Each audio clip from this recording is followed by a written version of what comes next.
ಈಗ ನೀವು ಹಾಸ್ಯ ಕಲಾವಿದರಾಗಿ ಬಹಳ ಪ್ರಸಿದ್ಧರಾದವರು. ಯಕ್ಷಗಾನಕ್ಕೆ ಹಾಸ್ಯ ಏಕೆ ಬೇಕು ಮತ್ತು ಎಷ್ಟು ಬೇಕು?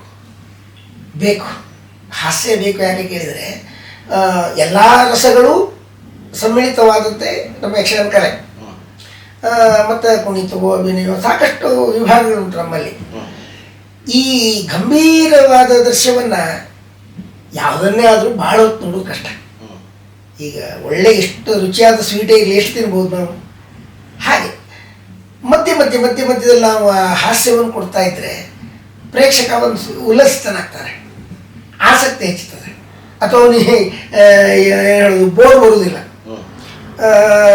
ನಿದ್ದೆಯಿಂದ ಅವನನ್ನು ಬಿಡದೆಬ್ಬಿಸ್ತೇವೆ. ಹೀಗಾಗಿ ಅವನ ಆಸಕ್ತಿ ಕುದುರುವುದಕ್ಕೆ ಹಾಸ್ಯ ಬೇಕೇ ಬೇಕು. ನಂತರದಲ್ಲಿ ಹಾಸ್ಯವನ್ನು ಕೊಟ್ಟಾಗ ಒಂದು ರಸದ ಏಕತಾನತೆ, ನಮ್ಮ ರಾಗಗಳೆಲ್ಲ ಅದನ್ನು ಹೇಳ್ತಾರೆ, ಆ ಏಕತಾನತೆ ಹೊರಟೋಗ್ತದೆ. ಹಾಗಾಗಿ ಮಧ್ಯ ಸ್ವಾರಸ್ಯ ಬೇಕು. ಈ ಊಟದಲ್ಲಿ ಉಪ್ಪಿನಕಾಯಿ ಇದ್ದಾಗ ಅದು ಉಪ್ಪಿನಕಾಯಿಯೇ ಊಟ ಆಗಬಾರ್ದು. ಹಾಗೆ ಅದಕ್ಕೆ ನಾನು ಎಷ್ಟು ಬೇಕು ಅಂತ ಹೇಳಿದ್ದು. ಅದಕ್ಕೆ ಇನ್ನೊಂದು ಪ್ರಶ್ನೆ ಕೇಳಿದ್ರೆ, ಟೆಂಟ್ಗಳು ಸೊರಗುತ್ತಾ ಇದ್ದಾವೆ ಅಂತ. ಅದಕ್ಕೆ ಕಾರಣ ಉಂಟು. ಸ್ಟಾರ್ ಕಲಾವಿದರು ನೀವು ಇಲ್ಲೆಲ್ಲ ಆಟ ಮಾಡಿಸುವುದು ದೇವಸ್ಥಾನದ ಕಾರ್ಯಕ್ರಮದಲ್ಲೂ ಫ್ರೀಯಾಗಿ ಸಿಗ್ತಾರೆ. ಈಗ ಆ ಒಂದು 4 ಜನ ಸ್ಪಾನ್ಸರ್ ಸಿಗ್ತಾರೆ, ಆಟ ಮಾಡ್ತಾರೆ, ಅಲ್ಲಿ ಫ್ರೀ ಶೋ. ಅವರೆಲ್ಲ ಇಲ್ಲಿ ಸಿಗುವಾಗ ಮತ್ತೆ ದುಡ್ಡು ಕೊಟ್ಟು ಟೆಂಟಿಗೆ ಹೋಗಬೇಕಾದ ಅನಿವಾರ್ಯತೆ ಪ್ರೇಕ್ಷಕನಿಗೇನು ಅಲ್ವಾ? ಬೆಳವರಿಗೆ ಕುತ್ಕೊಳ್ಬೇಕು.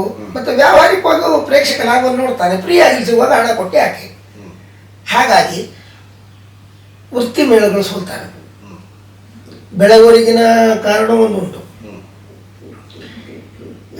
ಜೊತೆಯಲ್ಲಿ ವ್ಯವಸ್ಥೆಗಳು. ಈಗಿನ ಮನುಷ್ಯ ಮೊದಲಿನಷ್ಟು ಗಟ್ಟಿ ಅಲ್ಲ. ಒಬ್ಬ ಮನುಷ್ಯ ಬೆಳವರೆ ಕೂತ್ಕೊಳ್ತಿದ್ದ, ಆರೋಗ್ಯವಾಗಿರ್ತಿದ್ದ, ಹೋಗ್ತಿದ್ದ. ಈಗ ಆ ಸ್ಥಿತಿ ಇಲ್ಲ. ಅಲ್ಲಿ ವ್ಯವಸ್ಥೆಗಳಿಗೆ ಕೆಲವಿರುವುದಿಲ್ಲ. ಅದು ಸಣ್ಣ ಸಣ್ಣ ವಿಚಾರಗಳು. ನೀವೊಂದು ಟಾಯ್ಲೆಟಿಂದ ಹಿಡಿದು ಒಂದು ಊಟ ತಿಂಡಿ ವಿಚಾರದಿಂದ ಹಿಡಿದು ಎಲ್ಲವೂ ಸಮಸ್ಯೆಗಳಿರ್ತವೆ. ಬೈಲಲ್ಲಿ ಎಲ್ಲರೂ ಮುನ್ಸೋದಕ್ಕೆ ಒಪ್ಪುವುದಿಲ್ಲ. ಹಾಗಾಗಿ ಅಷ್ಟೊತ್ತಿನವರೆಗೆ ಇದನ್ನು ಇದು ಮಾಡಲಿಕ್ಕೆ ಒಪ್ಪುವುದಿಲ್ಲ ಪ್ರೇಕ್ಷಕ. ಎಷ್ಟೋ ಜನ ಹೇಳ್ತಾರೆ ನಮ್ಮಲ್ಲ. ಈಗ ಯಕ್ಷಗಾನದಲ್ಲಿ ಹಾಸ್ಯ ಬೇಕು, ಸರಿ. ಹಾಸ್ಯ ಈಗ ಮೊದಲು ನಾವು ಈಗ ಒಂದು 20 ವರ್ಷದ ಹಿಂದಿನ ಹಾಸ್ಯಗಳನ್ನು ನೋಡುವಾಗ, ಅಥವಾ ಅದಕ್ಕೂ ಹಿಂದೆ ಒಂದು 20 ವರ್ಷದ ಹಿಂದಿನ ಹಾಸ್ಯಗಳನ್ನು ನೋಡುವಾಗ, ಇವತ್ತಿನ ಹಾಸ್ಯಗಳು ಎಲ್ಲ ಆಭಾಸ ಅನ್ನಿಸ್ತಾ ಇದೆ. ಅದು ಸಾಮಾನ್ಯ ಅಭಿಪ್ರಾಯ. ಹೌದು. ಅದಕ್ಕೆ ಮತ್ತೊಂದು ಕಾರಣವನ್ನು ನಾನು ಹೀಗೆ ಗುರುತಿಸ್ತೇನೆ. ನಗಿಯಾಡುವ ವಿಚಾರವನ್ನು ಅಷ್ಟು ಸುಲಭದಲ್ಲಿ ಮಾಡಲಿಕ್ಕೆ ಕಷ್ಟ. ಹಾಸ್ಯ ಭಾಳ ಕಷ್ಟ. ಯಾಕಂದರೆ ಜನರನ್ನ ನೀವು ಲೋಕವನ್ನೇ ಮರೆಸಿ ನಗಿಯಾಡಿಸ್ಬೇಕಲ್ಲ, ಸ್ವಲ್ಪ ಕಷ್ಟದ ವಿಚಾರ. ಮಾಡಿದ್ದನ್ನೇ ಮಾಡಿದ್ರೆ ಎಷ್ಟು ದಿವಸ ನೋಡಿ ಯಾರು, ಅಥವಾ ಎಷ್ಟು ದಿನ ನಗಿಯಾಡಿ ಯಾರು ಪ್ರೇಕ್ಷಕ. ಹಾಗೆ ಹೊಸ್ತನ್ನು ಹುಡುಕಲೇಬೇಕು ಅವ ಯಾರು ಹಾಸ್ಯ ಮಾಡುವಾಗ. ನೀವು 10 ಕಲ್ಲು ಹೊಡೆದಾಗ 10 ಹಣ್ಣು ಬೀಳುವುದಿಲ್ಲ. ಯಾರೋ ಒಂದೇ ಹಣ್ಣು 2 ಹಣ್ಣು, ನಾವು 10 ಕೊಟ್ಟಾಗ 10 ಒಳ್ಳೆಯ ಪ್ರತಿಕ್ರಿಯೆ ಬರುವುದಿಲ್ಲ. ಆಗ ಬೇರೆ ಹೊಸ ಶೋಧನೆ, ಹೊಸ ಯಾವ್ಯಾವ ವಿಷಯಗಳನ್ನ ಹಾಕಲೇಬೇಕು. ಆ ಮಧ್ಯದಲ್ಲಿ 1-2 ಆಭಾಸ ತೂರಿ ಹೋಗ್ತದೆ. ಅಂದರೆ ಹಾಸ್ಯಗಾರನಿಗೆ ಗೊತ್ತಿಲ್ಲದೆ ತೂರಿ ಹೋಗ್ತದೆ. ಹಾಗಾಗಿ ಕೆಲವು ಈ ಆಭಾಸಗಳು ಆಗ್ತವೆ. ಅದಕ್ಕೆ ಸರಿಯಾದ ಪ್ರತಿಕ್ರಿಯೆ ಇಲ್ಲ, ಆಕ್ಷೇಪ ಬಂದಾಗ ಬಿಡ್ತಾನವ ಹಾಸ್ಯಗಾರನು, ಬಿಡ್ತಾನೆ. ಆದರೆ ಹಾಸ್ಯಕ್ಕೆ ತೀರ ಸಣ್ಣ ಚೌಕಟ್ಟನ್ನು ಹಾಕೊಳ್ಳಿಕ್ಕೆ ಬರುವುದಿಲ್ಲ. ಎಲ್ಲೇನು ಸ್ವಲ್ಪ ಮೀರಲೇಬೇಕಾಗ್ತದೆ. ಅವನ ಪ್ರಯತ್ನ ದೊಡ್ಡದು. ಈಗ ಯಕ್ಷಗಾನದಲ್ಲಿ ಒಂದು ಹಾಸ್ಯಗಾರನಿಗೆ ಎಷ್ಟು ವಿಧದ ಹಾಸ್ಯಗಳಿವೆ? ಅಂದರೆ ಶಾಸ್ತ್ರೀಯವಾಗಿ ನಾನು ಕೇಳ್ತಾ ಇದ್ದೀನಿ. ಈಗ ಆಂಗಿಕ ಹಾಸ್ಯ ಇದೆ, ಸಾಂದರ್ಭಿಕ ಹಾಸ್ಯ ಇದೆ. ಇದರ ಹೊರತಾಗಿ ಪರಿಣಾಮಕಾರಿಯಾಗಿ ಯಾವ್ಯಾವ ರೀತಿಯ ಹಾಸ್ಯಗಳನ್ನು ಪ್ರಯೋಗಿಸ್ಬೋದು? ನನ್ನ ದೃಷ್ಟಿಗೆ ಶಾಸ್ತ್ರೀಯವಾಗಿ ಎಷ್ಟು ವಿಧದ ಹಾಸ್ಯ ಉಂಟು ನನಗೆ ಗೊತ್ತಿಲ್ಲ. ಆದರೆ ಒಂದಿಷ್ಟು ವಿಧಗಳಿದ್ದಾವೆ ಹೇಳೋದನ್ನು ನಾನು ಹೇಳಬಲ್ಲೆ. ಒಂದು, ಅವನ ವೇಷಭೂಷಣಗಳು, ಅದು ಹಾಸ್ಯಕ್ಕೆ ಬೇಕಾದ ರೀತಿಯಲ್ಲಿ ಇರಬೇಕು. ಜೊತೆಯಲ್ಲಿ ಅವನ ಆಂಗಿಕ ಚರ್ಯಗಳು, ನಿಮ್ಮ ಇದರಲ್ಲಿ ಬಾಡಿ ಲ್ಯಾಂಗ್ವೇಜ್, ಅದು ಹಾಗೆ ಇರಬೇಕು. ಒಂದು ವೃದ್ಧನಾದ ಹಾಸ್ಯ ಅನ್ನೋದು ಅವನ ಟೋಟಲ್ ಚರ್ಯ ಹಾಗಿರಬೇಕು. ಹುಡುಗಾದರೆ ಬೇರೆ ರೀತಿ ಇರಬೇಕು, ಒಂದು ದೂತ ಆದ್ರೆ ಒಂದು ರೀತಿ. ಈ ರೀತಿ ಎಲ್ಲ ವಿಭಿನ್ನತೆಗಳನ್ನ ಅವನು ಸ್ಥಾಪನೆ ಮಾಡಲೇಬೇಕು ಕಡ್ಡಾಯವಾಗಿ. ಹೌದು, ಅಲ್ಲದೆ ಬದುಕನಾಗಿಯೂ ಗಟ್ಟಿ ಕೊಡೋಣ ಅಂದ್ರೆ ಹೋಯ್ತದ. ಹಾಗೆ ಅಂದ್ರೆ ಅಲ್ಲಿ ಅಷ್ಟೆಲ್ಲ ಸೂಕ್ಷ್ಮತೆಯನ್ನು ಇಟ್ಕೊಳ್ಳೇಬೇಕು ಅವನು. ನಂತರದಲ್ಲಿ ಮಾತಿನಲ್ಲಿ ಮೊನಚು, ಎದುರು ವೇಷಧಾರಿ ನಮಗೆ ಏನೋ ಒಂದು ವಿಷಯವನ್ನು ಕೊಡ್ತಾನೆ, ಅದನ್ನು ಹಾಸ್ಯವಾಗಿ ನಾವು ಹೇಗೆ ಕನ್ವರ್ಟ್ ಮಾಡ್ಬೋದು ಅನ್ನೋದ್ರ ಜಾಗ್ರತೆ ಮತ್ತು ತಕ್ಷಣದ ಸ್ಫೂರ್ತಿ, ಸಮಯ ಸ್ಫೂರ್ತಿ ಅದು ಬೇಕೇ ಬೇಕು. ಮತ್ತು ಎಷ್ಟೊತ್ತಿಗೂ ಇದಾಗಿರ್ಬೇಕೇನೋ, ಜಾಗೃತನಾಗಿರ್ಬೇಕು. ಅಷ್ಟೆಲ್ಲ ಲಕ್ಷಣಗಳು ಬೇಕೇ ಬೇಕು ಹಾಸ್ಯಗಾರನಿಗೆ. ಹಾಗಾಗಿ ಮತ್ತೆ ಹಾಸ್ಯಗಾರರ ಸಂಖ್ಯೆ ಕೊರತೆ ಆಗ್ತಾ ಇದೆ. ಕಾರಣ ಅದಕ್ಕೆ ಪ್ರಯತ್ನಗಳಷ್ಟು ಬೇಕು. ಒಂದು ದೈಹಿಕವಾದ ಭಾಷೆ ಅವನಿಗೆ ಸಹಜವಾಗಿ ಉಗ್ಗಬೇಕು. ಭಾಳ ಕಷ್ಟ ಉಂಟು. ನಗಿಸುವುದು ಭಾಳ ಕಷ್ಟ. ಭಾಳ ಉಳಿದ ಶೃಂಗಾರವನ್ನು ಮಾಡ್ಬೋದು, ದುಃಖ ಸ್ವಲ್ಪ ಕಷ್ಟ. ಉಳಿದ ಸಾಹಿತ್ಯವನ್ನು ಹಾಕುವುದು, ಈಗ ಒಂದು ಪಾತ್ರ ಚಿತ್ರಣ ಮಾಡೋದು, ಒಂದು ರಾಜನ ಚಿತ್ರಣ, ಅದರಲ್ಲಿ ಭಾಳ ಕಷ್ಟದ ವಿಷಯ ಆಗಿ ನನಗೆ ಅನಿಸಿಲ್ಲ. ಯಾಕಂದ್ರೆ ನಾ ಎಲ್ಲವನ್ನೂ ಮಾಡೋದ್ರಿಂದ ಆದರೆ ಹಾಸ್ಯ ಸ್ವಲ್ಪ ಕಷ್ಟ. ಯಾಕಂದ್ರೆ ಎಲ್ಲ ಪ್ರೇಕ್ಷಕರನ್ನ ನನ್ನ ಕಡೆ ಇಟ್ಕೊಳ್ಬೇಕಲ್ಲ, ಕಷ್ಟ, ಭಾಳ ಕಷ್ಟ. ಈಗ ಒಬ್ಬ ಯಕ್ಷಗಾನ ಕಲಾವಿದನಿಗೆ ಮತ್ತೆ ನಮ್ಮ ಮತ್ತೊಂದು ಲಿಮಿಟ್ ಉಂಟು ನಮಗೆ, ಇಂಗ್ಲೀಷ್ ಹೇಳುವಾಗಿಲ್ಲ, ಹೌದು ಬಳಸುವಾಗಿಲ್ಲ, ಯಾವ ಶಬ್ದಗಳು ಬಳಸುವಾಗಿಲ್ಲ. ಭಾಳ ಈಗಿನ ಪ್ರಸ್ತುತ ರಾಜಕೀಯ ಇತ್ಯಾದಿಗಳನ್ನು ನೇರವಾಗಿ ನಾವೆಲ್ಲ ಕೊಡುವಾಗಿಲ್ಲ, ಯಾವುದೋ ವ್ಯಕ್ತಿ ಹೆಸರು ಹೇಳುವಾಗಿಲ್ಲ, ಹೀಗಿದ್ದಲ್ಲ. ಆದರೆ ಇತ್ತೀಚೆಗೆ ಕೆಲವರು ಹೇಳ್ತಾ ಇದ್ದಾರೆ, ಸ್ವಲ್ಪ ಆಭಾಸ ಅನಿಸ್ತದೆ. ಹೇಳದೆ ಆ ವಿಷಯವನ್ನು ಹಾಸ್ಯವಾಗಿ ಹೇಗೆ ಕೊಡುವುದು ಅಂತ ಯೋಚನೆ ಮಾಡಬಹುದು. ಈಗ ಒಬ್ಬ ಯಕ್ಷಗಾನ ಕಲಾವಿದನಿಗೆ ಅಧ್ಯಯನ ಯಾವ ರೀತಿ ಇರಬೇಕು?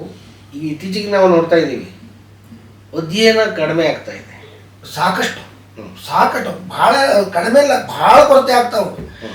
ಕೇವಲ ಕುಣಿಯುವುದೇ ಒಂದು ಯಕ್ಷಗಾನ ಅಂತ ತಿಳುವಳಿಕೆ ಮಾಡ್ಕೊಂಡವರಿದ್ದಾರೆ. ಅಲ್ಲ, ಒಂದಿಷ್ಟು ಮಾತಾಡುವುದೇ ಅಲ್ಲ. ನಮ್ಮಲ್ಲಿ ಹೇಗೆ ಕೇಳಿದರೆ ಒಂದು ಪದ್ಯ ಅಷ್ಟೇ ಉದ್ದದ ಅರ್ಥ, ಬೇಕಾದ್ರೆ ಮತ್ತೊಂದು ಪದ್ಯ ಬಳಸುವ, ನಾವು ಟೈಮ್ ಬೇಕು ಅಂತಾರೆ. ಪದ್ಯಗಳನ್ನು ಸಾಕಷ್ಟು ಬರೆದಿರ್ತಾರೆ. ಒಂದು ಪ್ರಸಂಗದಲ್ಲಿ 150-200 ಪದ್ಯಗಳನ್ನು ಬರೆದಿರ್ತಾರೆ. ಆ ಪದ್ಯಗಳನ್ನು ಬಳಸುವ, ಹಾಗಿದ್ದರೆ ಭಾಳ ಚಂದ. ಇದಕ್ಕೆ ಕಾರಣ ಅಧ್ಯಯನದ ಕೊರತೆ. ಸಾಹಿತ್ಯಿಕವಾಗಿ ಡಲ್ಲಿದ್ದವ ಕುಣಿತಾ ಇರ್ತಾನೆ, ಕುಣಿಲಿಕ್ಕಾಗದಿದ್ದವ ಒಂದಿಷ್ಟು ಮಾತನ್ನು ಪಾತ್ರ ಕಟ್ಟುವ ಪ್ರಯತ್ನ ಮಾಡ್ತಾರೆ. ಇದು ಒಟ್ಟಂದದ ಸೌಂದರ್ಯವನ್ನು ಹಾಳು ಮಾಡ್ತದೆ. ಅದು ಆಗಬಾರದು. ಒಮ್ಮೆ ನೀನು ಕುಣಿಲಿಕ್ಕೆ ಆಗುವುದಿಲ್ಲ, ತೊಂದರೆ ಇಲ್ಲ, ಆದರೂ ಅರ್ಥವನ್ನು ಕಡಿಮೆ ಮಾಡಿ ಆವಾಗ ಕ್ಷಮಿಸ್ತಾರೆ ಪ್ರೇಕ್ಷಕರು. ಅದು ಯಕ್ಷಗಾನ ಪ್ರೇಕ್ಷಕರಂತೂ ಈ ನಾಟಕ ಇತ್ಯಾದಿ ರಂಗಭೂಮಿಯಿಂದ ನಮ್ಮ ಬಿ ವಿ ಕಾರಂತರ ಒಂದು ಮಾತು ಅಂತ ಹೇಳಿದ್ರು. ನಾವೆಲ್ಲ ಆ ಡಿ ಜೆ ಅಲ್ಲಿ ಆಟ ಮಾಡಿಸಿದಾಗ ರಂಗಾಯಣದಲ್ಲಿ ಅಂತ ಹೇಳಿದ್ರು, ನಿಮ್ಮ ಯಕ್ಷಗಾನ ನಮ್ಮ ನಾಟಕ ರಂಗಭೂಮಿಗಿಂತ ಒಂದು 100 ವರ್ಷ ಮುಂದುಂಟ್ರಿ. ಅದಕ್ಕೆ ಕಾರಣ ಏನು ಅಂದರೆ, ನಾವೊಂದು ಬಾಣ ಹೊಡೆಯೋದಿಲ್ಲ, ಬಾಣ ಹೊಡೆದ್ರೆ ಬಾಣ ಹೊಡೆದಾಗ ಪ್ರೇಕ್ಷಕ ತಿಳ್ಕೊಳ್ತಾರೆ. ಬಿದ್ದರೆ ಗಾಯವಾಗಿ ಬಿದ್ದ ಅಂತ ತಿಳ್ಕೊಳ್ತಾರೆ, ಸತ್ತ ಅಂತ ತಿಳ್ಕೊಳ್ತಾರೆ, ಒಳಗೋದ ಸತ್ತ ಅಂತ ತಿಳ್ಕೊಳ್ತಾರೆ, ಓಡಿ ಹೋದ ಅಂತ ತಿಳ್ಕೊಳ್ತಾರೆ. ಅಂದರೆ ಪ್ರೇಕ್ಷಕರು ಅಷ್ಟು ಮಟ್ಟಕ್ಕೆ ರೆಡಿ ಮಾಡಿದೆ ಯಕ್ಷಗಾನ. ಸಂಗಾಣದ ವಿಷಯ ಅಲ್ಲ ಅದು. ನಾಟಕದಲ್ಲಿ ಅಲ್ಲಿ ಬೀಳಬೇಕು, ತೆರೆ ಬಿಡಬೇಕು, ಆನಂತರ ಅವನು ಎತ್ತಿ ಒಯ್ಯಬೇಕು. ಈ ಯಕ್ಷಗಾನ ಇದನ್ನೆಲ್ಲ ಮಾಡಿದೆ. ನಾವು ಬಂದು ನದಿ ತೀರದಲ್ಲಿ ಬಂದು ನಿಲ್ಬೇಕಾದ್ದಿಲ್ಲ, ಹಿಂದೆ ಕರ್ಟನ್ ಬಿಡಬೇಕಾದ್ದಿಲ್ಲ. ನಾವು ಸುಮ್ಮನೆ ಬಂದು ನದಿ ತೀರಕ್ಕೆ ಬಂದಿದ್ದೇವೆ ಅಂದ್ರೆ ಪ್ರೇಕ್ಷಕರು ಒಪ್ಕೊಳ್ತಾರೆ. ನಮ್ಮ ಆ ಯಕ್ಷಗಾನ ಕಲೆಯನ್ನು ಸೃಷ್ಟಿ ಮಾಡಿದ ಪುಣ್ಯಾತ್ಮ ಇದಾರಲ್ಲ, ಅಂದರೆ ಏನೋ ಹುಟ್ಟಿಗೆ ಕಾರಣರಾದ ಪುಣ್ಯಾತ್ಮರು, ಅವರ ಬಹಳ ದೊಡ್ಡ ಕಲ್ಪನೆ ಅದು. ಆ ವಿಷಯದಲ್ಲಿ ದೊಡ್ಡ ಸಂಶೋಧನೆ ಮಾಡ್ಬೋದು ಇದೊಂದು ವಿಭಾಗದಲ್ಲಿ. ಈಗ ಯಕ್ಷಗಾನದ ದಾಖಲೀಕರಣ ಅತಿ ಕಡಿಮೆ ಇದೆ. ಈಗ ನಾವು 100 ವರ್ಷದ ಹಿಂದಿನ ಕಲಾವಿದರು ಯಾರು ಕೇಳಿದ್ರೆ ನಮ್ಮ ಯುವಕರಿಗೆ ಯಾರಿಗೂ ಗೊತ್ತಿಲ್ಲ. 50 ವರ್ಷದ ಹಿಂದಿನ ಕಲಾವಿದರು ಗೊತ್ತಿಲ್ಲ. ಯಕ್ಷಗಾನದ ಪ್ರಸಂಗಗಳ ಸಂಪೂರ್ಣ ಪರಿಚಯವೂ ಇಲ್ಲ. ಹಿಂದೆ ಯಾರೋ ಬರೆದ ಪುಸ್ತಕಗಳು ಲಭ್ಯ ಇಲ್ಲ. ಈ ದಾಖಲೀಕರಣವನ್ನ ಯಾವ ರೀತಿ ಮಾಡ್ಬೋದು, ಯಾರು ಮಾಡ್ಬೋದು? ದಾಖಲೀಕರಣಗಳನ್ನ ಈಗ ಅಕಾಡೆಮಿ ಅಂತ ಮಾಡಿದಾರಲ್ಲ, ಅಕಾಡೆಮಿ ಇದನ್ನು ಮಾಡಬಹುದು. ಸರ್ಕಾರ ಸಾಕಷ್ಟು ಇದನ್ನು ಒದಗಿಸ್ಬೇಕು, ಅವರು ಮಾಡಬೇಕು. ಕಲಾವಿದರು ಒಂದಿಷ್ಟು ವರ್ಷದ ಸಾಧನೆಯನ್ನು ಮಾಡಿದ ಕಲಾವಿದರ ಅವರ ಕೆಲವು ಪ್ರಸ್ತುತಿಗಳನ್ನು, ನಂತರ ಅವರ ಜೀವನವನ್ನು ಇತ್ಯಾದಿ ಮತ್ತು ಅವ್ರ ಕೊಡುಗೆ ಏನು ಅಥವಾ ಅವ್ರ ಚಿಂತನೆಗಳೇನು ಅದನ್ನೆಲ್ಲ ದಾಖಲೀಕರಣ ಮಾಡಬೇಕು. ಅದರಿಂದ 2 ಲಾಭ. ಒಂದು, ಅವ ಮಾಡಿದ ಶ್ರಮಕ್ಕೆ ಒಂದು ದಾಖಲೆ ಆದಾಗ, ಎರಡನೇದು ಮುಂದಿನ ಕಲಾವಿದರಿಗೆ ಒಂದು ಅಧ್ಯಯನಕ್ಕೆ ಒಂದು ದಾರಿ ಆಗ್ಬೋದು. ಕಲಾವಿದರು ಅಷ್ಟೇ ಅಲ್ಲ, ಪ್ರೇಕ್ಷಕರು ಯಕ್ಷಗಾನವನ್ನ ಕಾದಿಡುವುದಕ್ಕೆ ಈ ದಾಖಲೀಕರಣ ಅವಶ್ಯಕ. ಹೌದೌದು. ಮತ್ತೆ ಎಷ್ಟೋ ಪ್ರೇಕ್ಷಕರು ಅದನ್ನು ಆಸ್ವಾದಿಸ್ತಾರೆ. ಈಗ ಒಬ್ಬ ಜೀವನ ಕಲಾವಿದನ ಜೀವನದ ಬಗ್ಗೆ ಪ್ರೇಕ್ಷಕರಿಗೂ ಕುತೂಹಲ ಇದೆ, ಅದನ್ನು ಮಾಡಬಹುದು ಅಂತ ಅನಿಸ್ತದೆ ನನಗೆ. ಮತ್ತೆ ಹೇಳಿದ್ರು ದಾಖಲೀಕರಣದಿಂದ ಈ ಆಟ ಈ ಮೊದಲು ಆ ವ್ಯವಸ್ಥೆ ಇಲ್ಲವಾಗಿತ್ತು, ಈಗೆಲ್ಲ ಬಂದಿದೆ. ಆಟದ ಅಲ್ಲೇ ಶೂಟಿಂಗ್ ಮಾಡ್ತಾರೆ, ತಕ್ಷಣ ಯೂಟ್ಯೂಬ್ ಬಿಡ್ತಾರೆ, ಇದರಿಂದ ಯಕ್ಷಗಾನ ಕೊಡ್ತಾ ಇತ್ಯಾದಿ ಅನ್ನುತ್ತಾರೆ. ಆದರೆ ಯಕ್ಷಗಾನ ಪ್ರೇಕ್ಷಕ ಹೇಗಿದ್ದಾನೆ ಅಂದರೆ ನನ್ನ ದೃಷ್ಟಿಯಲ್ಲಿ ಅವ ನೇರವಾಗಿ ನೋಡುವುದನ್ನೇ ಈ ಕ್ಷಣಕ್ಕೂ ಆಸೆ ಪಡ್ತಾನೆ. ಆದರೆ ಆ ಕ್ವಾಲಿಟಿಯಲ್ಲಿ ಕೊಡುವ ಸಿದ್ಧತೆ ನಮಗೆ ಬೇಕು. ಸುಮ್ಮನೆ ಒಟ್ಟು ಮಾಡಿದೆ ಅದನ್ನು ಒಪ್ಪೋದಿಲ್ಲ ಪ್ರೇಕ್ಷಕ. ಎಲ್ಲೋ ಒಂದು ತಾಸಿನ ಮಟ್ಟಿಗೆ ಈಗ ನೋಡಿ ಬರ್ಬೋದು ಬಿಟ್ಟರೆ ನೀವು ಅದನ್ನು ಆ ರೀತಿಯಲ್ಲೇ ಕೊಟ್ಟಾಗ ಖಂಡಿತ ನೋಡ್ತಾರೆ. ನಾನು ಸಾಕಷ್ಟು ಸಭೆಯಿಂದ ನೋಡಿದ್ದೇನೆ, ಕೇಳಿದ್ದೇನೆ. ಯಕ್ಷಗಾನ ಕಲಾವಿದರು ಕಷ್ಟದಲ್ಲೇ ಇದ್ದಾರೆ, ಯಾವತ್ತೂ ಕಷ್ಟದಲ್ಲೇ ಇರ್ತಾರೆ.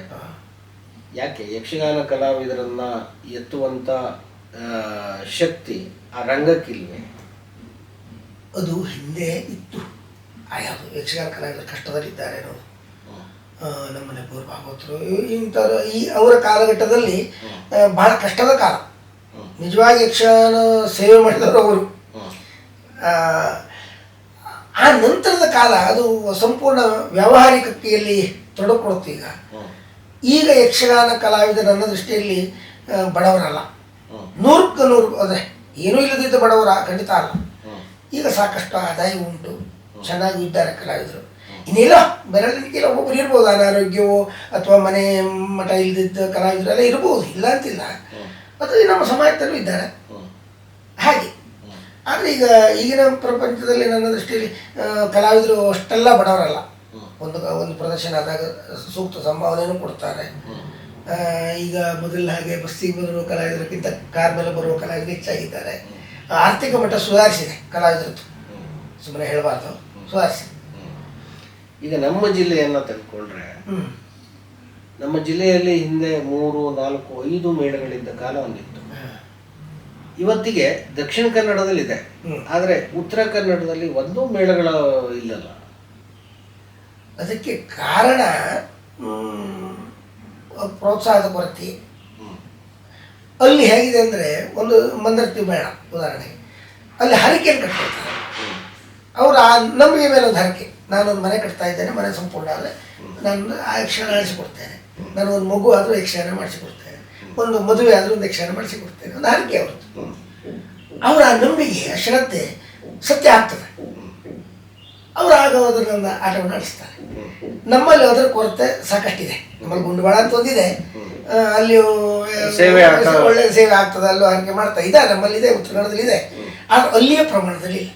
ಹೌದು, ನಮ್ಮ ಈ ಭಾಗದಲ್ಲೆಲ್ಲ ಪುತ್ರಕಾಮೇಷ್ಟಿ ಆಡಿಸಿದರೆ ಮಕ್ಕಳಲ್ಲಿ ಪುತ್ರಕಾಮೇಷ್ಟಿ ಆಡಿಸಿಕೊಡ್ತಾನೆ. ಒಂದು ಹಾಗೊಂದು 10-20 ಆಟಕ್ಕೆಲ್ಲ ಹೋಗಿದ್ದಾರೆ, ಪುತ್ರಕಾಮೇಷ್ಟಿ ಮಾಡಿಸಿಕೊಡ್ತೇನೆ ಅಂತ. ಆ ಪದ್ಧತಿ ಇದೆ. ಆದರೆ ಅದು ಆ ಶ್ರದ್ಧೆ ಅವರಿಗೆ ಫಲ ಕೊಟ್ಟಿದೆ, ಹಾಗೆ ಅವರು ಮಾಡಿಸ್ತಾ ಇದ್ದಾರೆ. ನಮ್ಮಲ್ಲಿ ಆ ಒಂದು ಪದ್ಧತಿ ಇಲ್ಲ. ಬೆಳಿಬೇಕು ಅಂತ ಅನಿಸ್ತದೆ ನನಗೆ. ಅದರಲ್ಲಿ ಪರಿಣಾಮ ಇದೆ, ಖಂಡಿತ ಇದೆ. ಒಂದೆರಡು ಕಡೆ ಹೋಗಿದ್ದೆ ನಾನು. ಮಗನಿಗೆ ಮದುವೆ ಆದರೆ ಸೀತಾ ಕಲ್ಯಾಣ ಆಡಿಸಿಕೊಡ್ತೇನೆ ಅಂತ ಹೇಳೋರು ಹರಕಾತಿದ್ರು. ಭಾಳ ಟೈಮ್ ಆಗಲಿಲ್ಲ, ಆಗಿದೆ ಅವರಿಗೆ. ಅದನ್ನು ಬೆಳಕಿನ ಸೇವೆ ಅಂತ ಅದಕ್ಕೊಂದು ಪಾವಿತ್ರ್ಯತೆ ಇದೆ ಯಕ್ಷಗಾನಕ್ಕೆ. ಹಾಗಾಗಿ ಅದು ನಂಬಿಕೆಯನ್ನು ಸತ್ಯವಾಗಿಸ್ತದೆ. ಒಂದು ಪುಟ್ಟ ವಿರಾಮದ ನಂತರ ವಾಪಸ್ ಬರ್ತೀವಿ. ವೀಕ್ಷಕ ಮಹಾಪ್ರಭುಗಳೇ, ನಮ್ಮ ಚಾನಲ್ ಅನ್ನು ಸಬ್ಸ್ಕ್ರೈಬ್ ಮಾಡಿ, ಶೇರ್ ಮಾಡಿ, ಪ್ರೋತ್ಸಾಹಿಸಿ.